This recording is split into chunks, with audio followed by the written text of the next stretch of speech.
4 तारीख की रात्रि में नगरी थाना क्षेत्र में दोहरा हत्याकांड हुआ था। 2 व्यक्ति की हत्या हुई थी और उसमें मृतक का नाम एक बुधराम मुंडा और दूसरा मनोज कच्छप्पा, दोनों कतरपा गांव के थे। यह घटना बड़ी ही हृदय विदारक थी और रांची पुलिस की बहुत बड़ी चुनौती थी।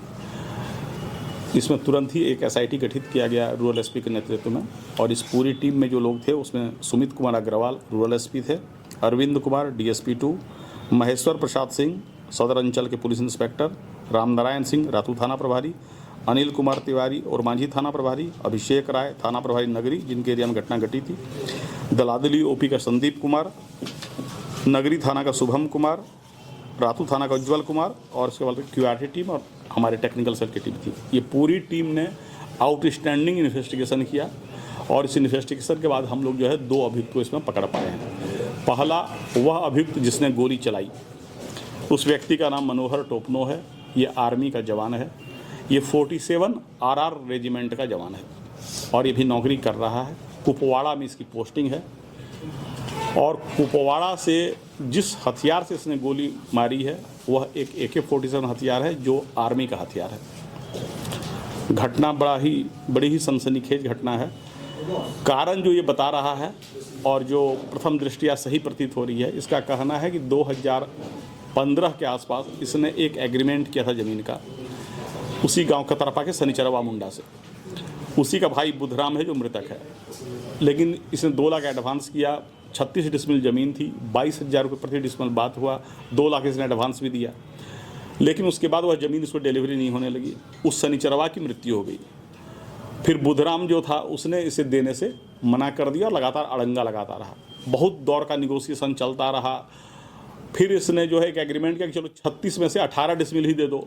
फिर 18 की बात हुई, फिर इसने 2 लाख एडवांस दिया, लेकिन फिर से बुधराम लगातार इसके काम में अड़ंगा लगा रहा था और ज़मीन की डिलीवरी नहीं हो रही थी इसको। उसके घर वाले तक ने कहा बुधराम को कि नहीं तुम छोड़ दो, अब जब वो पैसा दे दिया तो ज़मीन दे दो, लेकिन बुधराम इस बात को नहीं मान रहा था। अल्टीमेटली 2015 से मैटर खींचते खींचते 2024 चला आया और पहले 36 से 18 डिसमिल पर ये माना। 18 के बाद भी जो सड़क पहले 8 फीट थी उसको चौड़ा करके वो 18 फीट कर दिया, दूसरे को ज़मीन बेच दिया और ये लगातार परेशान था। अब इसको लगा कि जब तक बुधराम जीवित है हम इस ज़मीन पर कब्जा नहीं कर पाएंगे, और इस आक्रोशवश इसने जो है पहले वहाँ पर एक हथियार की चोरी की आर्मी से। फिर यह आदमी एक ड्यूटी में जा रहा था बरेली आर्मी स्कूल के बच्चों के साथ। उस ड्यूटी के दौरान ही उस हथियार की चोरी करके निकला। अपने एक मित्र को इसने फ़ोन करके बुलाया जो यहाँ से फ़्लाइट से गया जम्मू, इससे हथियार लिया और उसके बाद उधर से बस से आया।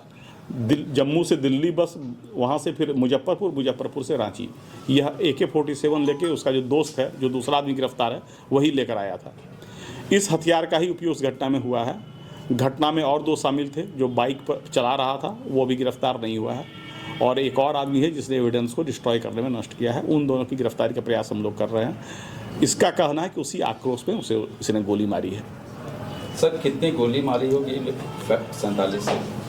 ये एग्जैक्ट इसको भी अभी आइडिया नहीं है, लेकिन गोली अच्छी खासी चली है। ये जवान कहाँ का रहने वाला है मूल रूप से? मूल रूप से बिहार। ऐसे यहीं का है सर, इटकी का ही है। इटकी थाना क्षेत्र इटकी का ही है। मैंने सर ये कहा जा सकता है कि इटकी का चिनारो पुरियो गांव है। चिनारो पुरियो गांव है, वहीं का। जमीन को लेके ये एकदम पूरी तरह से फ्रस्ट्रेशन में आ गया। बिल्कुल। इसका कहना है कि हमसे जो है पैसा भी लिया गया और 9 साल से हम झूल रहे थे और लगातार बुधराम, और इसका इंटेंशन केवल बुधराम को मारने का था। जब बुधराम पर इसने गोली चलाई तो जो एक और आदमी था मनोज कच्छप, वह इसको पकड़ने दौड़ा और तब इसने उसके ऊपर भी गोली चला दी। सर ये पुलिसकर्मी है, ये पुलिसकर्मी का सहारा नहीं है। इनका कहना है कि हम लोग जो है लगातार वो पर्सनल लेवल पर दोनों में डील हो रहा था और इससे कोई उपयोग नहीं किया। सेना से कुछ बातचीत हुई है? नहीं, अभी तुरंत अभी ये सारा डिटेल मिला है, हम लोग वेरीफाई करेंगे। ठीक है।